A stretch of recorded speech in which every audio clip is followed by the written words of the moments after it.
Hola Fabio, hoy vamos a hablar sobre el poema La casa de Hugo Mujica. Yo soy Paula Duque. Yo soy Isabela Bolívar. Yo, Sofía López. Yo soy Parisa. Y yo soy Sara Gómez. Entonces, hoy vamos a hablar un poco, no sabemos ni nosotras cuál va a ser el formato exacto de esta conversación, pero Isa va a empezar para todos.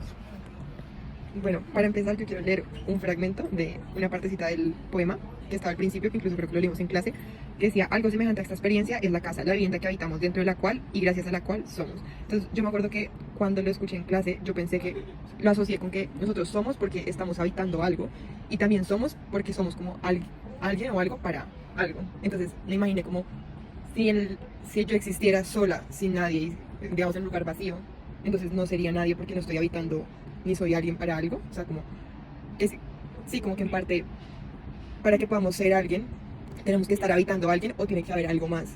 Que pues en este caso, Hugo lo hace, o sea, esa relación la hace con la casa, pero en realidad siento que puede ser con varias cosas.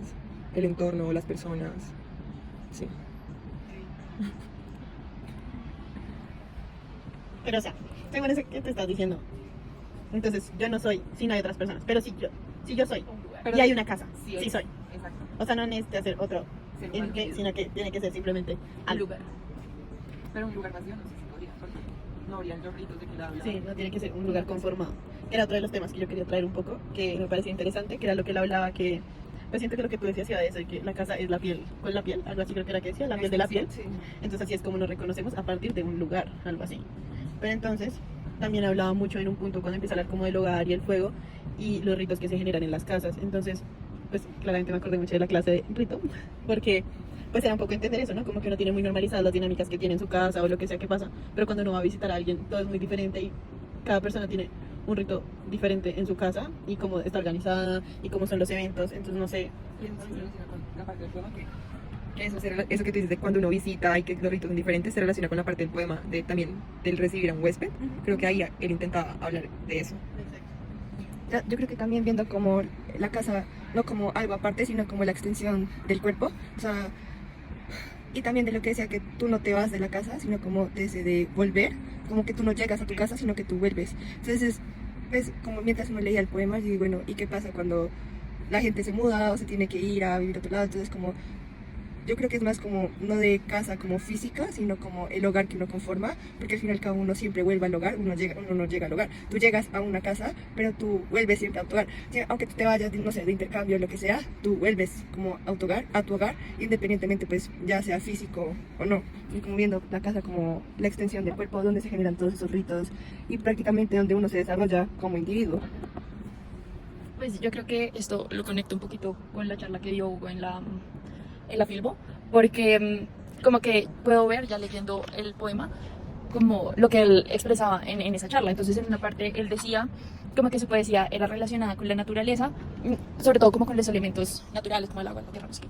Y pues es precisamente lo que estamos hablando, como que él plantea que para existir debe haber una relación con algo, que era lo que hablamos al principio, ya sea, no sé, ahí como que nos cuestionamos todas si es una persona, si es un lugar, pero qué especificidades, no sé qué dice, debe tener el lugar para mantener una relación.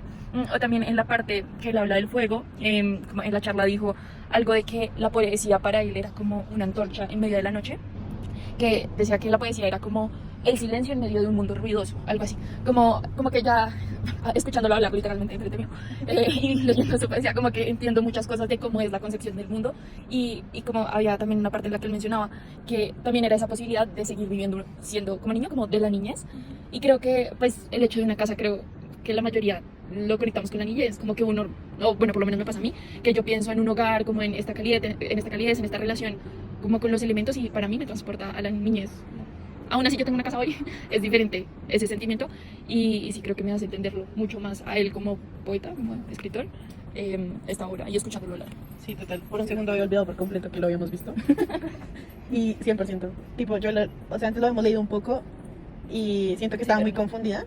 Pero después de que lo vi y lo leí, la verdad, yo siento que siempre tengo muchas crisis con la poesía. Hay una que me gusta mucho y otra que no, pero esta en específico me pareció muy interesante porque siento que sí entiendo lo que me quiere decir y eso me parece fundamental porque muchos poetas ya se pasan de la abstracción, pero él tiene, como que yo digo, tiene todo el sentido del mundo, porque eso me lleva a mi yo del pasado o lo que sea. Y también en la charla dijo algo muy de despojarse del yo, que creo que se asocia a lo que tú estabas diciendo al inicio, entonces, y lo que tú decías después, como que cuando soy yo y cuando es mi casa y cuando realmente la casa soy yo. Entonces como que sí, me parece muy interesante. Y algo que no sé si ya lo dijimos ahorita o fue antes de que empezáramos a grabar, o nunca lo dijimos, pero algo que también dijo en la charla con el otro poema, que tenía una frase que era como, este miedo a morir que nos amordaza el canto. Entonces también siento que la casa llega a tener al final un tipo de trascendencia y la relación de este yo que soy y cómo me despojo de él y cuál es la relación que empezamos a tener nosotros con la muerte en sí y qué pasaría entonces con la casa cuando nos morimos, como que deja de existir si yo ya no existo para ese rito o asimismo cuando yo me relacione con otras personas y les mostré mis ritos, entonces como que de alguna forma ese yo mío que despojé sigue vivo en la casa aunque yo me muera. ¿Sí me entienden? Ya, esa fue mi reflexión de hace un segundo mientras hablabas. Y ya. Bueno, yo para complementar, él dice que la casa no es solamente un lugar físico, sino que nosotros somos quienes, nosotros habitando ese espacio, le damos vida a ese lugar sin nosotros, que era lo que decía ella, sin nosotros pues no habría, no existiría ese espacio. Yo pensaba, digamos, ahorita que hablábamos de los ritos que hacemos cada uno en la casa, entonces yo pensaba, yo tengo plantas en mi casa, entonces sin mí esas plantas no existirían, pues porque de alguna forma yo fui la que la puse, no fue que hayan llegado esas plantas. Yo estaba pensando acá, así yo no soy nadie si no hay, si no hay nadie, no sé cómo explicarlo, pero sí, si no existe nadie más, entonces Isa decía como que quién sería yo, pero si no existe nadie más también, ¿qué sería mi casa? ¿Qué sería de esa casa en la que, pues que nadie habitaría? Y también me parece interesante lo del fuego que hablábamos, porque si yo también veo la casa como el lugar cálido, el lugar de donde uno llega, y también pues él hablaba de el volver a casa. El volver a casa siempre es como ese fresquito que se siente como, pucha, ya llegué, ya estoy como en mi lugar seguro, sí, pero cuando llega otra persona, la visita, lo que sea, es como salirse de mi zona de confort, porque tengo que cambiar mi perspectiva, porque quizás lo que yo hago normalmente en mi casa no es lo que esa otra persona hace, entonces es como acoplarse y cambiar lo que tú eres por esa persona nueva que va a habitar el mismo espacio que yo estoy habitando. Y pues ya para cerrar, hay una parte al final del poema que él decía, dormir finalmente es el cotidiano presagio del morir que se nos adelanta. Entonces, y luego decía, porque dormir también es una fe, o sea, como diciendo que en el momento que nosotros dormimos es como un abandono de lo que nosotros somos y de la casa, por así decirlo, pero con la fe que al otro día nos vamos a levantar y vamos a seguir siendo porque estamos en la casa y como las relaciones. Y eso me parece muy interesante, pues porque siento que uno no piensa como en el trasfondo de dormir, pero en realidad sí es mucho como que mientras dormimos soltamos todo, pero también dormimos gracias a la casa, pues porque no sería lo mismo estar pues, durmiendo por ahí, ¿sabes? No sería la misma tranquilidad y la misma fe si yo me acuesto en mi casa y sé que me voy a levantar el otro día en mi casa que si me acuesto en la calle y no sé que me voy a levantar. Entonces también es como ese acto de fe es gracias a la casa que la tenemos. Pues. Y como solo para cerrar, también como la casa es como una esponja de memoria, entonces como las casas como que guardan toda la memoria de todo lo que uno ha vivido, y a veces pasa mucho más que todo cuando uno se va a mudar de esa casa y uno va a dejar eso atrás, uno lo empieza a recorrer y uno enseguida empieza a recordar todos esos momentos que uno ha vivido. Entonces también es como, me parece algo fundamental, que también es como una caja de recuerdos. Y sí, ya, chao Fabio.